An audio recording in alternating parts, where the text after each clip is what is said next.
La beauté, on en parle tout le temps. C'est une quête qui nous touche tous. On la cherche partout, hein.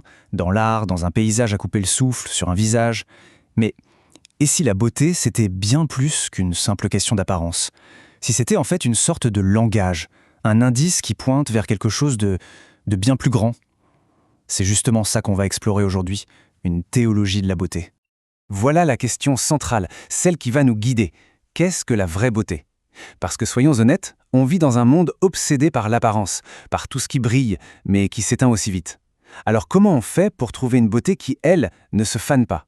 Une beauté qui a du sens, qui dure vraiment. C'est un peu le mystère qu'on va essayer de percer ensemble. Alors pour cette exploration, on va suivre un parcours en 5 étapes. D'abord, on va regarder autour de nous, la beauté de la création. Ensuite, on se penchera sur nous-mêmes, conçus avec un but. Troisième étape, apprendre à voir avec le cœur.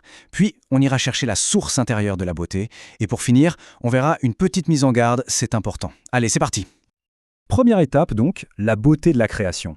Parce que finalement, la première manifestation de la beauté, la plus évidente, elle est juste là, tout autour de nous, dans la splendeur de la nature. L'idée centrale ici, c'est que cette beauté qu'on voit, eh bien ce n'est pas juste un heureux hasard.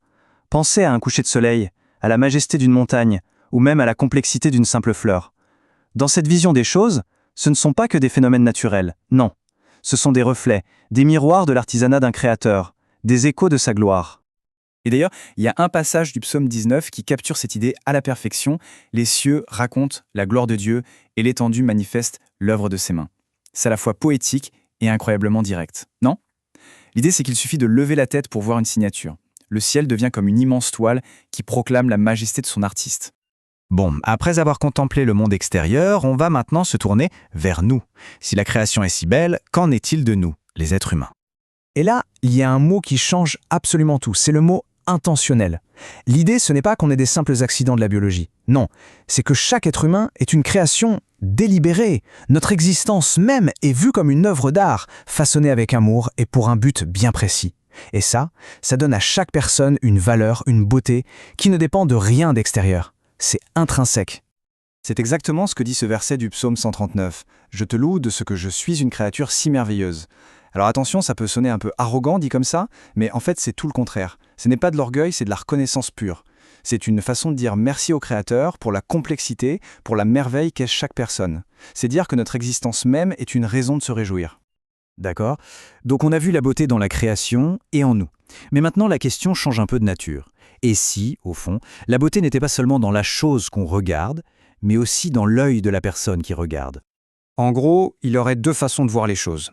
D'un côté, on a l'œil extérieur, celui qui s'arrête à la surface, au superficiel, à ce qui est temporaire, l'apparence quoi. Et de l'autre côté, on a le cœur. Lui, il voit autre chose. Il voit l'essentiel, ce qui dure, la substance même des choses. Et ça change tout. La vraie beauté, du coup, ne se voit pas avec les yeux. Elle se discerne avec le cœur. Et ce verset de Matthieu est juste fascinant parce qu'il renverse complètement la perspective. L'œil est la lampe du corps. Si ton œil est en bon état, tout ton corps sera éclairé. En fait, ça suggère que le monde n'est pas juste ce qu'il est, il est ce que notre regard en fait. Notre état intérieur, l'état de notre œil, comme dit le texte, agit comme une sorte de filtre. Si notre cœur est pur, bien disposé, on verra de la lumière et de la beauté partout. Mais si notre cœur est troublé, eh bien, on verra le monde à cette image. La beauté ne serait donc pas une qualité objective du monde, mais bien une qualité de notre regard. Ok, donc si la beauté se perçoit avec le cœur, où est-ce qu'on trouve sa source la plus profonde? Pour ça, il faut aller creuser encore un peu plus loin à l'intérieur. Là, on arrive vraiment au cœur du sujet.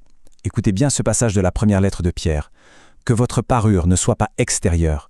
Au contraire, elle doit être celle de votre être intérieur, la beauté impérissable d'un esprit doux et paisible. C'est limpide, non? La plus belle chose qu'on puisse porter, ce n'est pas un vêtement ou un bijou. C'est ce qu'on est à l'intérieur. Cette beauté-là, celle d'un esprit doux et paisible, elle est impérissable. C'est la définition d'une beauté qui ne s'abîme pas avec le temps.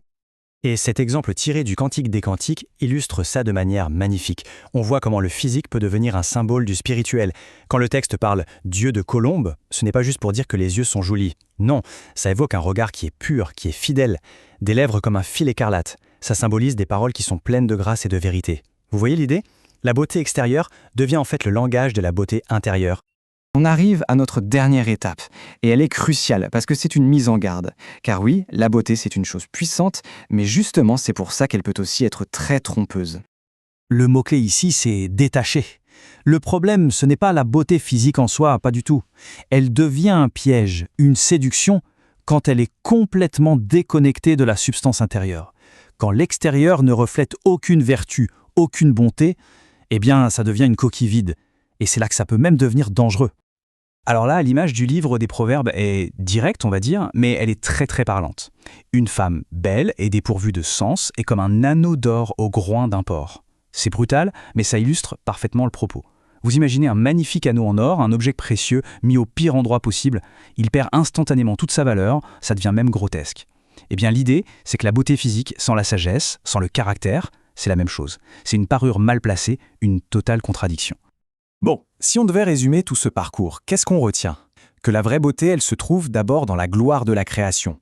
Ensuite, qu'elle est enracinée au plus profond de nous, dans notre identité voulue par Dieu. On a vu aussi qu'elle se perçoit avec le cœur, pas juste avec les yeux. Que sa source la plus pure réside dans un esprit doux et apaisé.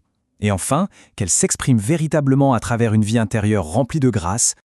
Finalement, tout pourrait se résumer à cette phrase de la Bible « L'homme regarde à ce qui frappe les yeux, mais l'Éternel regarde au cœur ». On a là deux perspectives radicalement différentes, celle de l'humain qui s'arrête si souvent à l'apparence et celle du divin qui voit directement le cœur. La question finale, c'est donc à chacun de se la poser. Dans ce monde saturé d'images, où est-ce qu'on choisit de porter notre regard? Est-ce qu'on reste à la surface ou est-ce qu'on essaie de regarder au cœur?